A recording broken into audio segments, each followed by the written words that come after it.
Hello，大家好，歡迎翻嚟我嘅讀書會。咁今日咧，我想同大家分享呢一本書咧，係對財務思維咧有巨大衝擊嘅書嚟嘅。咁呢一本咧叫做《富爸爸精英嘅大騙局》。唔知你有冇曾經懷疑過，點解我咁辛苦做嘢儲錢，但係都係覺得財務自由係遙不可及呢？咁呢一本書咧就會揭露啦，貨幣、教育、資產嘅真相嘅，咁同埋會教我哋點樣去打破財務嘅枷鎖。你知唔知道辛苦做嘢儲錢，其實呢一個係一個錯誤嘅財務觀念嚟嘅？呢個咧係 Robert Kiyosaki 呢一本書嘅作者喺書入邊咧最震撼嘅主張之一嚟嘅。咁我哋今日咧就會拆解呢一本書嘅核心內容啦。等我哋可以擁有更強嘅財商思維。貨幣系統咧係點樣去操控我哋嘅呢？我哋都以為咧銀行係幫我哋儲錢嘅，咁但係實際上咧，銀行咧同埋政府咧都係利用緊通脹啦、利率啦，等我哋啲錢咧係變得越嚟越唔值錢嘅。貨幣貶值嘅意思即係政府咧佢印鈔票啦。咁等啲貨幣咧係變得更加冇價值嘅，而存款嘅利率咧係永遠都跟唔上通脹，只會令到你啲儲蓄咧係逐漸咁樣縮水。富人借錢賺錢，窮人儲錢變窮。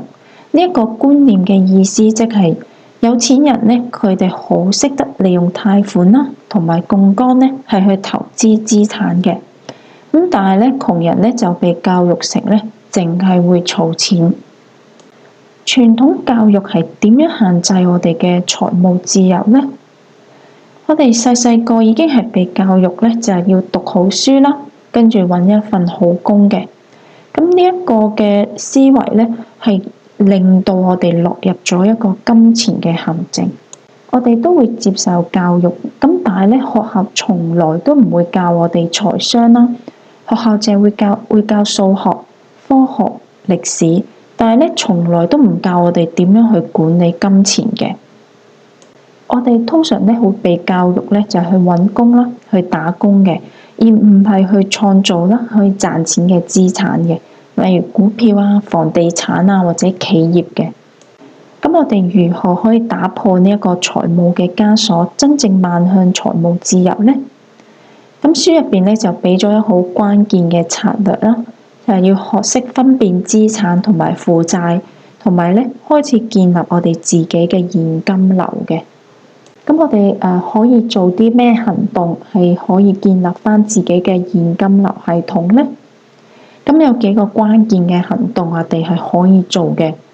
咁首先啦，我哋可以開始投資一啲資產嘅，例如股票啊、房地產啊，同埋其他嘅被動收入項目嘅。咁第二咧係非常之重要，就係要學習財務嘅知識啦，例如閱讀一啲財商嘅書籍啦，提升我哋嘅投資能力嘅。咁第三咧就需要改變金錢嘅思維啦，由可能你覺得要儲錢，咁但係你要轉變呢一個思維，係等錢去幫你去賺錢嘅。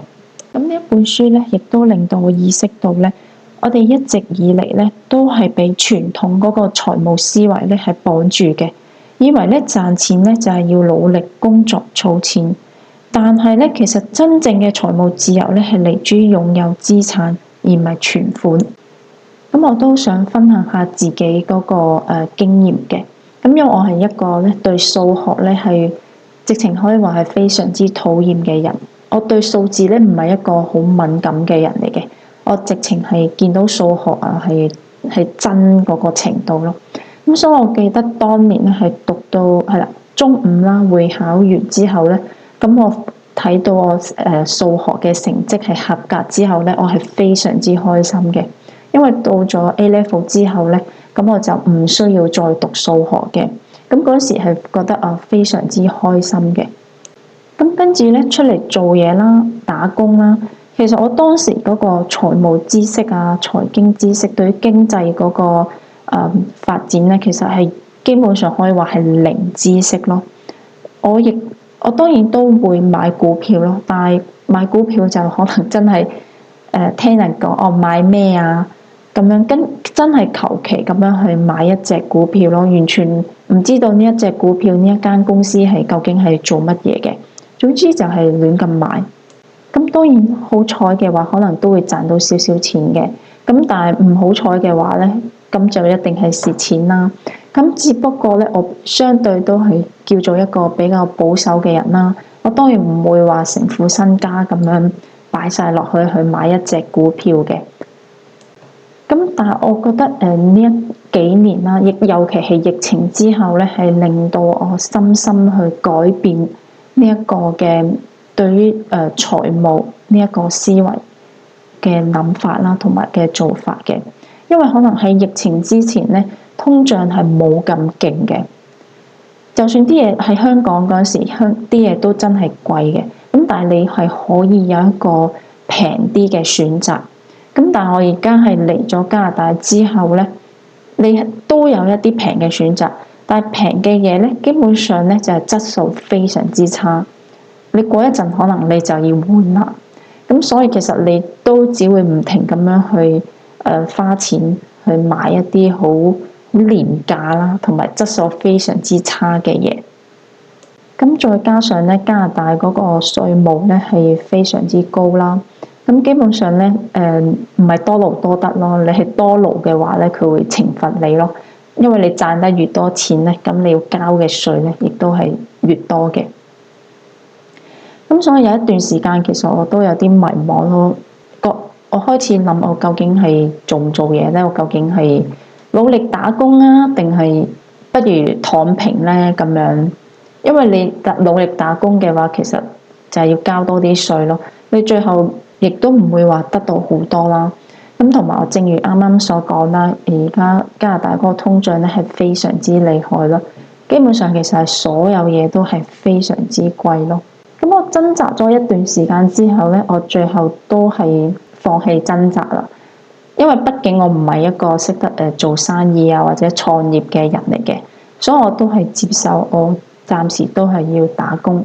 咁但係打工嘅呢一個限制上咧，我希望盡量可以令到自己嗰個人工係高啲啦。咁所以我剩低嘅亦都唔多，因為扣完稅啊，扣完所有嘢之後，根本上係打咗個8折咁樣咯，係啦，即係每一次出糧都係打8折啦。咁但係都叫做你都仲有啲錢可以去做投資咯。係啦，咁當我放棄咗掙扎，跟住繼續去打工啦，叫做都有一啲錢剩嘅時候咧，咁我與此同時咧，我就唔停咁樣去讀一啲嘅關於財商啊、經濟啊，甚至乎都睇一啲關於會計，點樣去睇嗰啲會計嗰啲報表啦。即係我盡量都去閱讀呢一方面嘅知識咯。就算可能對你嚟講，其實我覺得有陣時睇完都唔係好明。咁但係我就去逼自己去吸收多一啲呢一方面嘅知識咯，同埋亦都逼自己去了解而家其實世界上發生緊咩事嘅，因為真係會實實際際咁樣去影響我哋嘅生活嘅。因為當我去閱讀越多呢一啲書嘅時候咧，我就會意識到哇，我嘅財商嘅知識咧係幾咁貧乏咯。我係有好多嘢係需要去學習咯。以前讀書基本上係完全唔會教你嘅呢一啲嘢。咁唔知道大家聽完我嘅分享之後咧，你哋有冇自己嘅諗法呢？咁歡迎都可以喺留言區話翻俾我聽，你嘅諗法係點樣？咁都好多謝大家今日收聽我嘅讀書會嘅。咁我哋下次見，拜拜。